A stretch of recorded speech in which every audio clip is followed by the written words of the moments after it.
ಚಿಕ್ಕಬಳ್ಳಾಪುರದಲ್ಲಿ ಗೃಹಿಣಿ ಭೀಕರ ಕೊಲೆ. ಮನೆಯಲ್ಲಿಯೇ ಕತ್ತು ಸೀಳಿ ಕೊಲೆ ಮಾಡಿದ ಪಾಪಿಗಳು.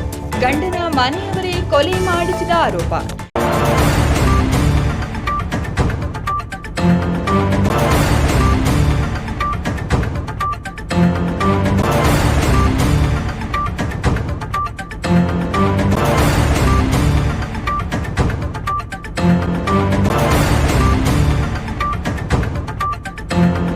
ಚಿಕ್ಕಬಳ್ಳಾಪುರದಲ್ಲಿ ವಿವಾಹಿತ ಮಹಿಳೆಯ ಭೀಕರ ಕೊಲೆಯಾಗಿದ್ದು, ಮನೆಯಲ್ಲಿ ಮಲಗಿದ್ದ ಹಾಸಿಗೆಯ ಮೇಲೆಯೇ ಕತ್ತು ಸೀಳು ಮಾಡಲಾಗಿದೆ. ಇದು ಚಿಕ್ಕಬಳ್ಳಾಪುರ ಜನರಲ್ಲಿ ಆತಂಕ ಮೂಡಿಸಿದ್ದು, ಗಂಡನ ಮನೆಯವರೇ ಸುರಿ ನೀಡಿ ಕೊಲೆ ಮಾಡಲಾಗಿದೆ ಎಂದು ಮೃತ ಮಹಿಳೆಯ ಪೋಷಕರು ಆರೋಪಿಸಿದ್ದಾರೆ.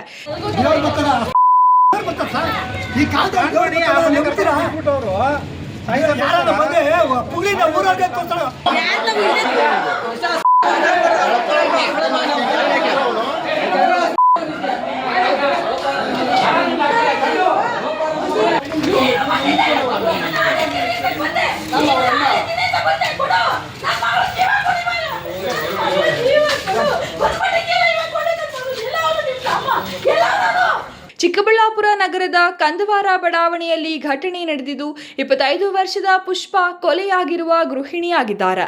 ಬೆಂಗಳೂರು ಮೂಲಕ ಪುಷ್ಪ 4 ವರ್ಷಗಳ ಹಿಂದೆ ಚಿಕ್ಕಬಳ್ಳಾಪುರದ ಕಂದವಾರ ಬಾಗಿಲಿನ ಭರತ್ ಎಂಬುವವರ ಜೊತೆ ಮದುವೆಯಾಗಿದ್ದು, ಮದುವೆಯಾದ 3 ತಿಂಗಳಿಗೆ ಕಿರುಕುಳ ನೀಡಿದ ಆರೋಪ ಪೋಷಕರು ಮಾಡಿದ್ದಾರೆ. ಮದುವೆಯಾದಾಗನಿಂದಲೂ ಪುಷ್ಪಾಗೆ ಕಿರುಕುಳ ಕೊಡುತ್ತಿದ್ದ ಭರತ್ ಮದುವೆಯಾಗಿ 7 ತಿಂಗಳಿಗೆ ಜಗಳ ತೆಗೆದು ಮನೆಯಿಂದ ಪುಷ್ಪಾಳನ್ನು ಹೊರಹಾಕಿದ್ನಂತೆ.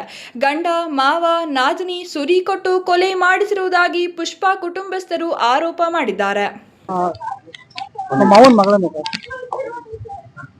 ಮಾವನ ಮಗಳು ಸೋದರ ಮಾವ ಆಗ್ಬೇಕು. ನಾನು ಇವಾಗ ಒಂದು 4 ವರ್ಷ ಆಯ್ತು ಸರ್ ಮದುವೆಯಾಗಿ 4 ವರ್ಷ ಆಯ್ತು.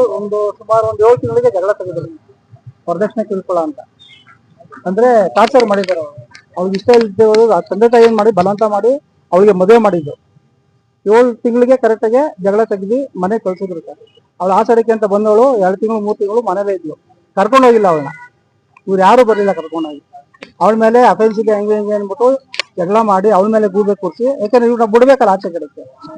ಇವನ್ನ ಬಿಟ್ಬಿಟ್ಟು ಬೇರೆ ಇನ್ನೊಂದು ಮದುವೆ ಮಾಡೋಣ ಅಂತ ಪ್ಲಾನ್ ಮಾಡಿದ್ರು ಅವಾಗಲಿಂದ. ಆಮೇಲೆ ಮತ್ತೆ ನಾವೇನ್ ಮಾಡಿದ್ವಿ, 2 ತಿಂಗಳಾದ್ಮೇಲೆ ನಾವೇ ಎಣ್ಣೆತ್ತಿದೀವಲ್ಲ ನಾವು, ಮತ್ತೆ ಏನ್ ಮಾಡಿದ್ವಿ, ಸಿಂಧುಘಟ್ಟ ಕೊಂಡ್ಕೊಂಡೆ ಪೊಲೀಸ್ ಸ್ಟೇಷನ್ಗೆ ಹೋಗ್ಬಿಟ್ಟು ಕಂಪ್ಲೇಂಟ್ ಕೊಟ್ಟು ಅಲ್ಲಿಗೆ ಮತ್ತೆ ಭರತ್ ಮತ್ತೆ ಅವ್ರ ತಂದೆ ಬಂದು ಅಲ್ಲಿ ಮಾತಾಡ್ಬಿಟ್ಟು ನಾವು ಚೆನ್ನಾಗಿ ನೋಡ್ಕೋತೀವಿ ಅಂತ ಕರ್ಕೊಂಡ್ಬಂದಿರ್ತಾರೆ. ಕರ್ಕೊಂಡ್ಬಂದು ಸುಮಾರು ಇನ್ನೇನು 4 ತಿಂಗಳು ಆಯ್ತು.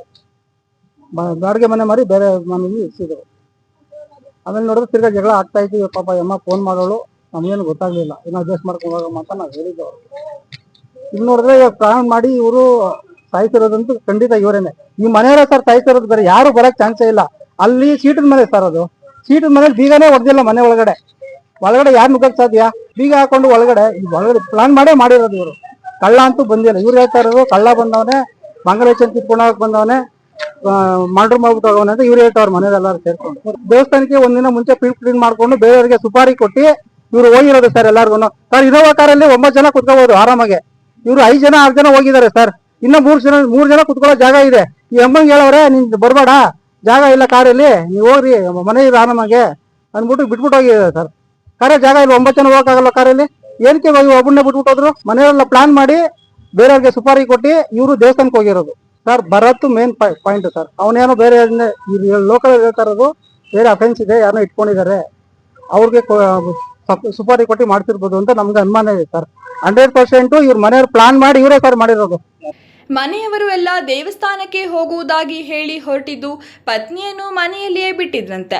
ರಾತ್ರಿ ಕಳ್ಳರು ಬಂದು ಕೊಲೆ ಮಾಡಿದ್ದಾರೆ ಎಂದು ಗಂಡನ ಕುಟುಂಬಸ್ಥರ ಆರೋಪವಾಗಿದ್ದು, ರಾತ್ರಿ ಮನೆಯಲ್ಲಿದ್ದ ಬೇರೆ ಯಾರನ್ನೂ ಕೊಲೆ ಮಾಡದೆ ಕಳ್ಳ ಪುಷ್ಪಾಳನ್ನು ಮಾತ್ರ ಕೊಲೆ ಮಾಡಿರುವುದು ಪುಷ್ಪಾ ಕುಟುಂಬಸ್ಥರ ಅನುಮಾನಕ್ಕೆ ಕಾರಣವಾಗಿದೆ. ಪುಷ್ಪಾ ಕತ್ತು ಕೊಯ್ದು ಕೊಲೆ ಮಾಡಲಾಗಿದ್ದು, ಇದು ಗಂಡ ಮತ್ತು ಅವರ ಮನೆಯವರು ಸುಪಾರಿ ಕೊಟ್ಟು ಕೊಲೆ ಮಾಡಿಸಿದ್ರ ಅಥವಾ ನಿಜವಾಗಿಯೂ ಕಳ್ಳ ಮನೆಗೆ ಬಂದು ಕೊಲೆ ಮಾಡಿದ್ನ ಪೊಲೀಸರ ತನಿಖೆಯಲ್ಲಿ ತಿಳಿಯಬೇಕಾಗಿದೆ.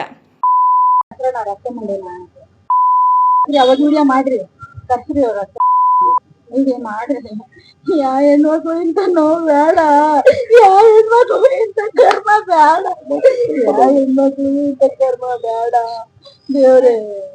ನಾ ಬೆಂಗಳೂರವ್ರೆ, ಅವ್ರ ಅಣ್ಣ ತಮ್ಮದಿರೋ ಅಮ್ಮನ ಅಣ್ಣ ತಮ್ಮಂದಿರೇ ನಾನು ಇದ್ದಿ ಅಲ್ಲವ್ರೆ ನಮ್ಮ ತಾಯಿ ಮನೆ ಹತ್ರ ನಾನು ಇದ್ದೀನಿ ಮಾಡಿ ಅಂತ ಅಂದ್ರು. ಮದ್ವೆನ ಏನೋ ಒಳ್ಳೆಯವ್ರು ಅಂದ್ರೆಲ್ಲ ಮಾಡಿದೆ. ಮಾಡಿ 3 ತಿಂಗಳಿಗೆ ಕಷ್ಟಪಟ್ರು. ಕೊಟ್ಮೇಲೆ ಆಷಾಢಕ್ಕೆ ಕಳ್ಸಿದ್ರು. ಅಲ್ಲಿ ಆಷಾಢಕ್ಕೆ ಕಳ್ಸ್ಬಿಟ್ಟು ಕರ್ಕೊಂಡೇ ಹೋಗಿಲ್ಲ. ಆಮೇಲೆ 9 ತಿಂಗಳು ನಾವೇ ಕಂಪ್ಲೇಂಟ್ ಕೊಟ್ಟು ಔಷಧಿ ಕೊಡ್ಬಿಟ್ಲು ಅವ್ರು. ಮದುವೆ ಮಾಡಕ್ ಸ್ಟಾರ್ಟ್ ಮಾಡಿದ್ರು. ನನ್ನ ಮಗಳು ಡೈವರ್ಸ್ ಆಗ್ತೇನೆ ನೀನು. ಆಮೇಲೆ ಮದುವೆ ಮಾಡೋದು ಈ ವಿಷಯ ಗೊತ್ತಾಗಿ ಮಾತಾಗ ಹೋಗ್ಬಿಡ್ದು. ಕುಡಿದ್ಮೇಲೆ ಇವಳನ್ನ ಹಾಸ್ಪಿಟ್ಲಿಗೆ ಸೇರಿದಾಗ ಅಲ್ಲಿ ಕಂಪ್ಲೇಂಟ್ ಏನು ಎತ್ತಂತ ಕೇಳಿದಾಗ ಪೊಲೀಸ್ ಸ್ಟೇಷನ್ ಅಲ್ಲಿ ಇದಾಯ್ತು. ಏನಾಯ್ತು ಕಂಪ್ಲೇಂಟ್ ಆಯ್ತು. ಎಲ್ಲ ಚಾಲು ಮಾಡಿ ಮಾತಾಡಿ ಕಳ್ಸಿದ್ರು. ಕಳ್ಸ್ಬಿಟ್ಟು ಚೆನ್ನಾಗಿದ್ಮೇಲೆ ಎಲ್ಲಾರ ಒಟ್ನಲ್ಲಿ ಪ್ಲಾನ್ ಮಾಡ್ತಾಳೆ. 2 ವರ್ಷದಿಂದ ಪ್ಲಾನ್ ಮಾಡವಳೆ ಹೆಂಗ್ ಸಾಯ್ಬೇಕು ಅಂತ. ಇವೇ ಸಾಯ್ತು ಎಲ್ಲ ಹೊಡೆದಿದ್ರು ಸತ್ತಂತಲ್ಲ. ಹುಚ್ಚೆ ಬರೋಂಗ್ ಹೊಡೆದಿದ್ರು. ಹುಚ್ಚೆ ಹೊಯ್ಕೊಳಂಗ್ ಹೊಡೆದಿದ್ರು ನನ್ ಮಗಳಿಗೆ. ನಾವ್ ಅವಾಗೂ ಏನು ಮಾತಾಡಿಲ್ಲ ಬಿಡು, ದೊಡ್ಡೋಳಲ್ವಾ. ಅವನ ಹೆಣ್ಮಕ್ಳಿಂದಾನೆ ಟಾರ್ಚರ್. ಏನೋ ಒಂದು ಹೆಣ್ಣು ಅಲ್ವಾ, ಹೆಣ್ಮಗ್ಳು ನಿಮ್ಮ ಅಕ್ಕ ಅನ್ಕೊಳಮ್ಮ ಅಂತ ನಾವು ಸುಮ್ಮನೆ ಆಗೋದು. ಇಷ್ಟು ಟಾರ್ಚರ್ ಕೊಡು ನನ್ಗೆ. ಅವ್ರ ಮೇಲೆ ಅನುಮಾನ, ಮನೆಯವ್ರ ಮೇಲೆ, ಅತ್ತೆ ಮಗ ನಾದ್ನಿಗಿರಿ ಅದ್ರ ಮೇಲೆ ಅನುಮಾನ ಇದೆ. ನಿನ್ನೆ 3 ಗಂಟೆಲಿ ನನ್ ಮಗಳು ಮಾಡಿದ್ಲು.